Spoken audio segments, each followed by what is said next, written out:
you all. Thank you. Thank you, folks. Wow. I just said to Shauna, I hope I don't let you down after that introduction.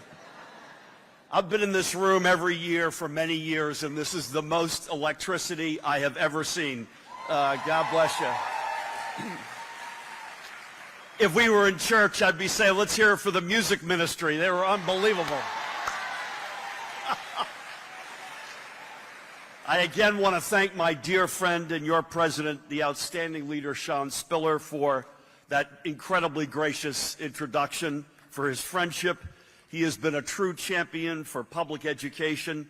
I can't thank him enough, and I would say he is a true champion along with every public educator who serves your state. Give yourself a round of applause. And we are grateful for his leadership. Steve Beatty is here. I know Petal Robertson, Kevin, and Denise. Sean, I just found you again. You're right in front of me now. It's hard to see up here. I think you'd agree, right? I think that's you, Sean. But I'm incredibly grateful to be here this morning, to be here with all of you. And not only do I have the honor of being here, but I get to share the stage. I'm a warm-up act for Spike Lee. How cool is that? And later on, you're going to hear from the likewise incomparable Annie DeFranco.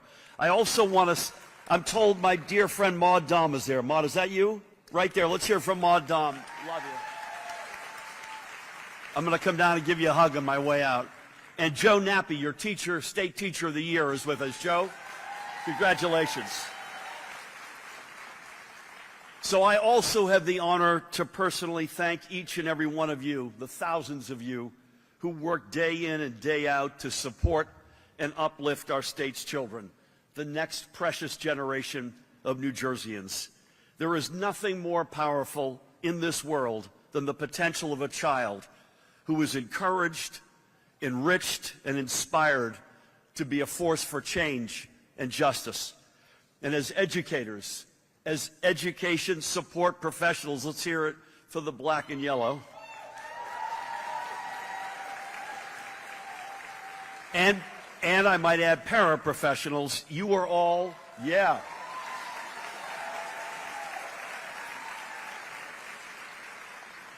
This really is like church. You are all fostering the potential of every one of our precious students in New Jersey. You're planting the seeds for a more just and equitable future.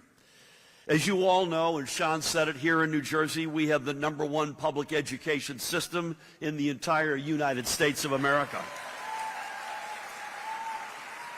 And let there be no doubt that that begins with having the best educators in the United States of America. Educators who empower our students to think critically, to ask big, profound questions, and to never settle for the world as it is, but to imagine the world as it could be. Working as an educator is a calling. I saw that in my own sister, who was a retired Boston City educator. It is a noble public service. I might add, if she wanted my attention, she would speak to me in her teacher's voice. She's one of my two big sisters. And that is exactly why it is unacceptable, on the other hand, that many educators across America are asked to do so much for our communities with too few resources. When that happens, it is not the fault of the people who work in our classrooms, it's the fault of leadership. We saw that sadly under the last administration here in New Jersey, when our state's public education system endured nearly a full decade of underfunding. That hurt our educators, and importantly, it also hurt our kids. So when I was elected governor, I promised we would turn things around. I promised that we would dramatically expand funding for our schools and for the public servants who work within them. And I'm proud to say that we have delivered on that promise. Over the past 6 years, we have increased the school formula funding by nearly $2 billion with a B dollars. And we have also, as Sean said, fully funded our pension system for the first time in a generation.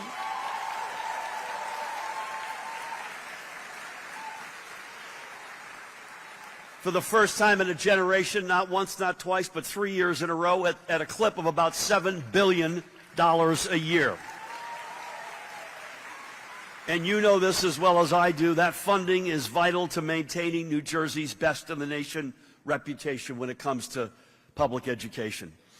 And just as importantly, our administration remains laser focused on addressing the lingering staff shortages in schools across our state.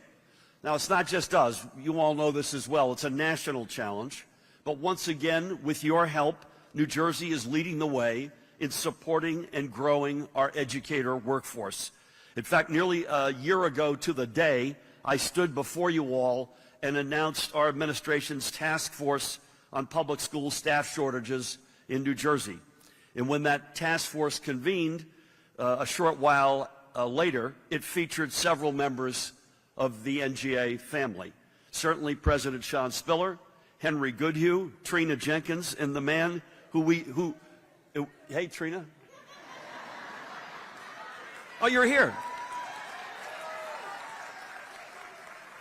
Trina, what was I thinking not wearing a yellow tie today? I got to get my head examined. And lastly, the man who we all refer to as Mr. Onyemo. 1 year later, I'm here to tell you your thought leadership as part of this effort has made a huge difference. In just a matter of months, the task force recommended a number of policy solutions that have been officially enshrined into state law within this year's budget.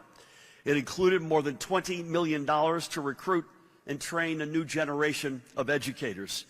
That is millions of dollars in funding to support things like stipends for student teachers, local partnerships to expand access to paraprofessional training, and waivers for teachers' certification fees.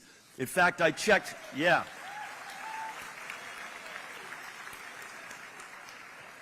I feel like this is a Ginsu knife commercial, but wait. In fact, I just checked in. I'm dating myself with the Ginsu line, I realize. In fact, I checked in as of this week. We have already waived more than $4.1 million in certification fees. And that, in turn, has helped roughly 18,000 educators either to begin or to advance their careers. These investments, these investments are crucial to solving our state's shortage of educators. And none of them would have made their way into this year's budget without the NJEA's influence. And let me say this unequivocally, we are not done. Just this week, a senior staff from NJEA met with our administration to see if we could put more of our bureaucracy, like SGOs, on a smart diet, so stay tuned.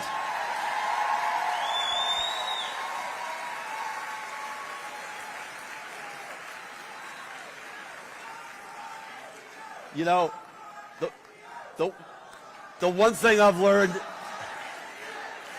I love you guys. The one thing I've learned in 6 years as governor, if you want a round of applause, say that you're going to do something about SGOs. So I want to thank you again for working hand in hand with our administration to ensure that we provide the best possible education to our state students. And I promise you, on behalf of our entire team, we're going to keep our ears to the ground and continue seeking your input and insights, because you know better than anyone what our schools and our students need to succeed. And for that reason, it is really no surprise that the NJEA has been one of the most vocal proponents in our state for that quest for universal pre-K. This has been a big priority, as you know, for our administration since the very first day I entered office. And in that spirit, I'm thrilled to make some news. I'm thrilled to announce that we are taking a major step forward in ensuring that every child in New Jersey has access to the same educational opportunities. Earlier today, on my way down here, the Department of Education, led by Acting Commissioner Dr. Angelica Allen McMillan, approved more than $110 million of federal and local funds to overhaul and expand preschool facilities across New Jersey.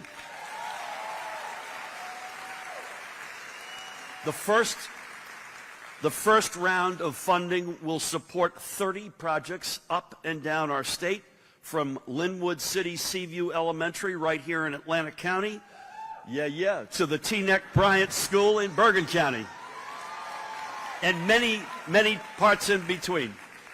These facility upgrades will increase the capacity of our state's classrooms so they can accommodate more students and support new preschool programs. Simply put, it will make our public education system more accessible and more equitable. And frankly, these investments in the needs and well-being of our students, as well as of our educators, have never been more important. That is because right now there are extremists across America who are targeting and vilifying our nation's educators. Many of these people are elected officials who want to censor and micromanage classroom discussions. They want to ban books from our libraries, and they want to insert a political agenda into our school curricula. They want to dim the light of truth and instead shroud our schools in the darkness of fear and intimidation. And the worst of these politicians are bullying our nation's youth, especially members of the LGBTQIA+ community. They are bullying them into silence and isolation. That is not only dangerous, it is potentially deadly. So at a time when it feels as if the culture wars is bashing up the doors of our nation's classrooms, let me be absolutely clear. We need you all now more than ever before. We need you. You are the dedicated, driven educators, each and every one of you, who support our children unconditionally, who provide them a safe environment in which they can learn and be heard. And we need all of you as you lend our students a shoulder to lean on, and who remind them that they are beautiful and full of possibilities, no matter who they are or how they identify.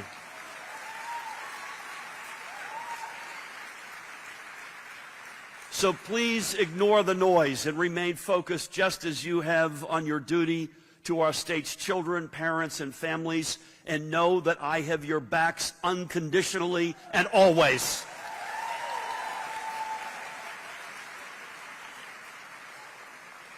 As I'm winding third base and heading home, allow me to close by sharing, we just went from the church to the ballpark, by the way, by sharing the words of that wonderfully talented artist who will be delivering today's closing keynote, Annie DeFranco. Annie wrote these words more than 30 years ago in the song, What If No One's Watching? But they are even more relevant, I believe, today. And Annie wrote, and I quote her, "We have to be able to criticize what we love and say what we have to say. Because if you're not trying to make something better, then as far as I can tell, you are just in the way." Well, today, you and I, united like never before, need to push aside the misguided people standing in the way of our children's education and their development. Their agenda is anathema to every principle of education and the freedom of expression. After all, there's a reason we teach our students the hard truths about our nation's past. It is because we love this country and we are committed to making it better for future generations. And despite what some people may say, the truth is studying and learning from America's history, the good, the bad, and the ugly, is an act of patriotism. Encouraging free and open debate in the classroom is an act of patriotism. And opening a child's mind and encouraging them to think for themselves is an act of patriotism.